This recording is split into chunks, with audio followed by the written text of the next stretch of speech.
My friends, welcome to the bike lane. Here we go. I'm Tom Ziska. Glad to have you with us wherever you are checking in, whether you are live. If you're live, by all means, hit the comment button and let us know what you are thinking. If you got a question as well, would love to hear from you. Tonight we are talking about, oh, by the way, I'm your host. I'm Tom, and I like bikes. Hopefully you do too. All kinds of bicycles. Tonight we are talking about one of the, from what I've heard, because I've not done it, the most epic, one of the hardest races in all of America. In recent years, and some of you will know what gravel racing is, gravel riding. Um, it basically was born out of the idea, to the best of my knowledge, that people don't like the busy highways, so let's get off on the off-beaten trails, gravel roads. So gravel bikes typically look like road bikes, but they have slightly different geometry and they are slightly more stout to accommodate those sorts of roads. And as cyclists do, they decide they're going to race on them. So gravel racing has become a thing. I have a gravel bike, recently have it. I haven't ridden it yet, haven't had an opportunity because I have a broken foot, which sucks for me. But I look forward to the opportunity. But the Unbound gravel race recently happened in Kansas, in the Flint Hills, from what I understand. And three of our local cyclists and people who were recently here in the Houston area raced. Let me bring them on here. We have Brad Swaim, who raced for Sanita Cycles. My teammate, Stan Lee, racing for Red Crank Racing. And my friend, Vinny Alub, who raced for Cantu Cycling Wheels. Ladies and gentlemen, thank you very much. I appreciate you for joining in. Why, oh, why did you race Unbound? 100, 200, some people rode 350 miles. Why? Oh, don't all come in at once. Brad. So Brad, you did the 50-mile last year and you figured that was not enough. You signed up and did the 100-mile race. Why?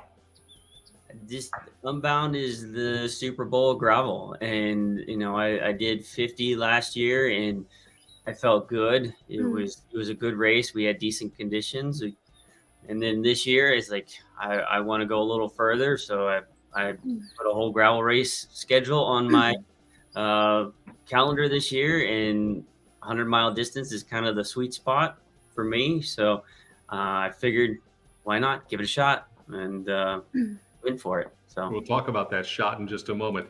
Vinny, you have done this a number of times, and you were in for 100 miles this time. Was it everything you wanted it to be? Were there any surprises for you this year?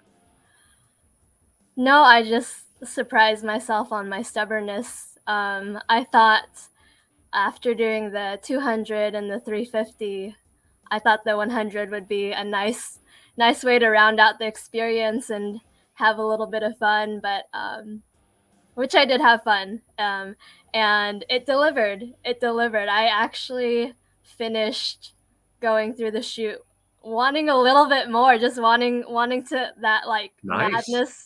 madness and chaos to continue. Like when you sign up for that big of an event, like it's about the experience, and like 100 miles I don't think was my favorite out of all the distances. It's like Okay. and it sounds crazy, like I worked my way backwards, but it's kind of the most challenging thing that like you realize you can do. And so, but Sure. So Stan, you were you did the 100 miles as well. Was this your first time doing Unbound? No, I did the 200 mile. you did the 200. And yes, Oh, that's right. I'm sorry. the You did the 200. 200. See, you know what? I have notes right here even, and it says Stan did 200 miles. So I did Stan the went through 200, extra and then this storms. was the first time. I just heard a lot about it. And so I entered the lottery and luckily got in. And then after that, started asking as many questions as possible, especially to Vinny right there, because I knew she had done it a few times, and other people that had done it a few times, kind of just getting preparation on what to do before the race, what to prepare for, because I'd never done, to be honest, the longest that I'd ever done on gravel was 75 miles going into it. But I've done long distance road rides and stuff like that, 200 miles, 250 miles and stuff like that. But gravel is a whole nother ball game when it comes in riding versus road. So, yeah, it was my first time and I had a blast. It was definitely an experience. Yeah. Well, let's talk about that blast, shall we? Because, so Stan, you did the longest race of the three of you at 200 miles. And I think you may have had the most interesting mechanical story as well. Number of flats and mud for everybody.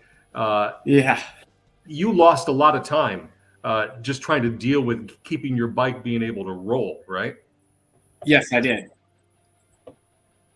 And that's all so when I got into, the mud right from the get-go of walking, it got to you, but it wasn't like the worst thing ever. You're like, all right, we're done with it. Let's get this hold over right with. There for just a moment. I want to add some video here. So that this is the start of the mud section. From what I understand, like 11-ish miles in, is that correct? And it just kicked everybody's butts. A lot of you had to walk through this. Is that correct? I think that's video of the pros going through. So I don't know who this guy is. It was fresh. This was fresh mud. These were the first men going through, because you can see it's a little more wet, and most of us did not ride through that stuff because it was starting to dry up and just cake up. But these are the pros. This is the front group. You see where those. So I spent more time walking these roads. From what I understand, a lot of these roads are just. From what I understand, a lot of these roads, in the Flint Hills, what's special about making them for the gravel race is that they are completely unkept, and whatever nature does to those roads is what you're stuck with riding. Is that correct?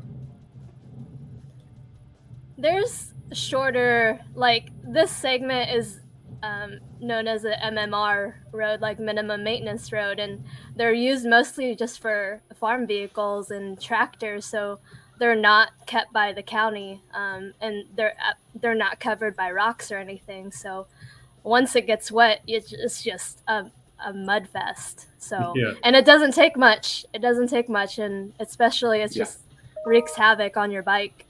Sure. Hey, Brad, what are people saying as they're trudging through this mud? And you I know it was dirty, so go ahead. If there's dirty language, go ahead.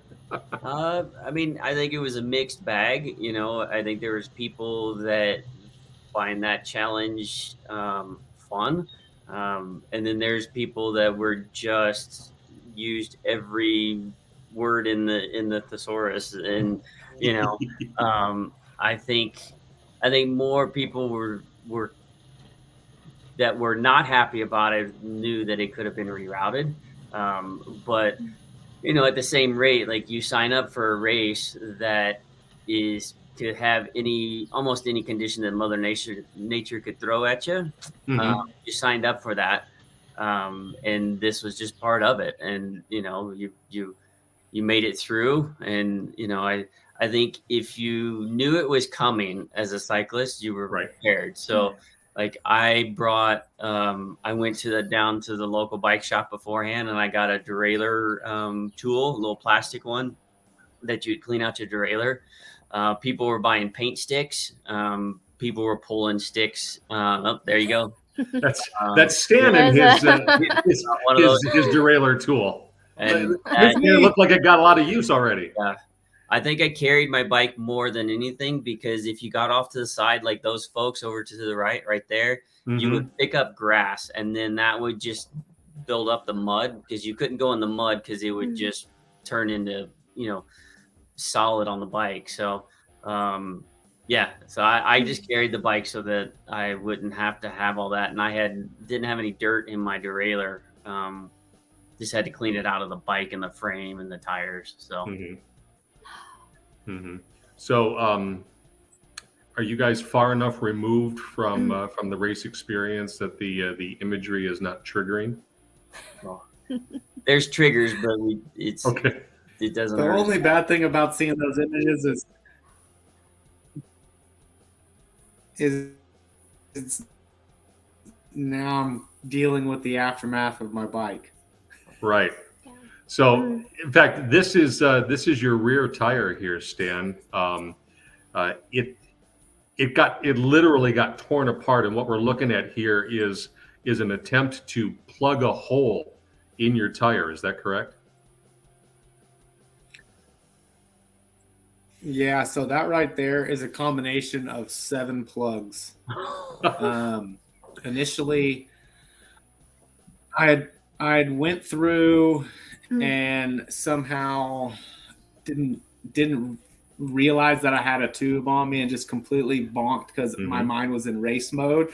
So I'm like shoving plugs in there, and I'm like, go, and I'm like, and I got it going. I got to the rest stop.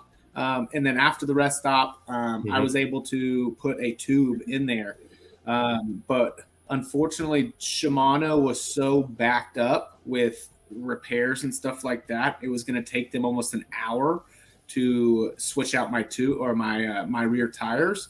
So I ended up putting a boot in it because the slice in it was probably 3/4 of an inch. And so anytime I would hit any type of any bigger rocks or anything like that, it would get in there. But I ended up putting one of those extra thorn resistant tires that they guarantee behind, and it put me the last, I'd probably say like 75 miles with no question. So Stan, you mentioned a service area there mid race. Shimano is one of the manufacturers that takes care of equipment, manufactures equipment. I've got a picture of this is you, Brad. You've got a pit area there, taking a big swig of the Coca-Cola as well, because it probably tasted really, really good. How important was it to have some sort of accommodations at those pit areas to kind of really literally fuel you up and repair some of your bikes as necessary? I saw some video clips online where there was like a literal pit crew washed this racer's bike down and got her all prepped up and then sent her on her way as like a Formula One race. Yeah, I mean, I think I wasn't quite that lucky. You know, the pros obviously, and some people have it planned out, but you know, I just had extra tubes, CO2, you know, the plugs, water, nutrition, and could take what I needed, and it was just in a bag, and you know, people there to help you. So with the 100, I didn't come in during the monsoon hailstorm, so I actually finished right before that. So you know, that part of it, you see some people changing, you know, in the middle of rain, and that was just absolutely crazy. That was, yeah. Is that the storm you're talking about? That one, like people were hiding in hay tunnels and, you know, whatever they could find because there was hail. I didn't see a tornado, but I heard there's tornadoes in the area. I don't know. It is Kansas after all. It is Kansas. Yeah. So one of the questions, and Brad, you alluded to it, there's been a fairly significant question and conversation in the days after Unbound, basically saying it was too hard and they knew things were ugly and they should have changed it because people's bikes were destroyed and their time was ruined and blah, blah, blah, blah, blah. This is the guy who didn't do Unbound saying blah, blah, blah. So is there any credence to that argument? I'll ask each and every one of you. Benny, what do you think? I think that's the whole point of it, is to be challenging and hard, and it wouldn't live up to its name if it didn't have some kind of you against the elements, and out in the prairie like that, the storms can come out of nowhere. So I come back every year, whether it's watching others or participating, because it is one of the most like challenging terrains, and you get the weather along with it. So those conditions. Stan, what do you think? Too hard? Should have changed it? Should have accommodated the mud and the terrible rain and the terrible conditions?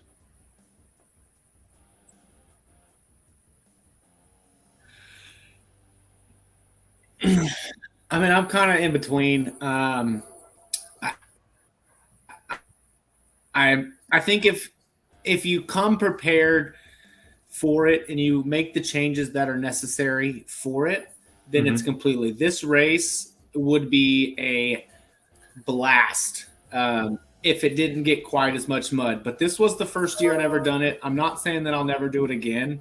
Now, I think it's something that, as the race directors, you can't change it a day or two before, because so many accommodations have been made already to make that the course. And exactly like Vinny was saying, this is the hardest race in the country for a reason, and it's not for the faint of hearts. I mean, I had a good time. Overall, yes, it's a great experience. Just talk to as many people as you can that have done it beforehand and get as much knowledge as possible about what to do. Mm-hmm.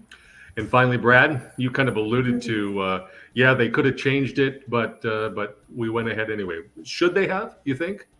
I mean, I'm kind of in Stan's mindset. I'm kind of middle of the road during it. My shoes weighing 20 pounds a piece. I wasn't a happy camper. But at the same rate, I look back at the race and I knew what I was in for. I signed up for the race. It's like Stan said, it's one of the hardest races in the country, and that's the draw. So, even though I had adversity and just like everybody else, I was happy with my result. The race was good, and I can't really complain too terribly much. My race probably would have gone a little nicer if that wasn't there, but I'm not going to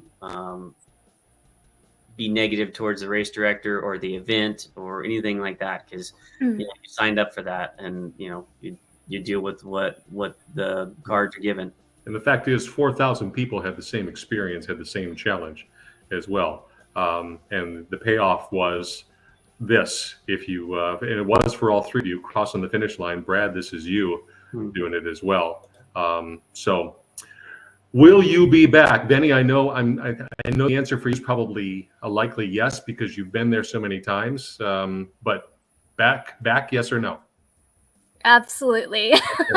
I had a little bit of XL like FOMO, because, by the way, if you missed it, XL is 350 miles.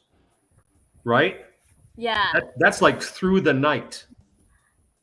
It was sending those guys off and just kind of where the event originated from, and just being out there in the middle of nowhere, and those guys don't have a checkpoint or crew, and they're just relying on gas stations, but it's incredible to like see that landscape out there. Excellent.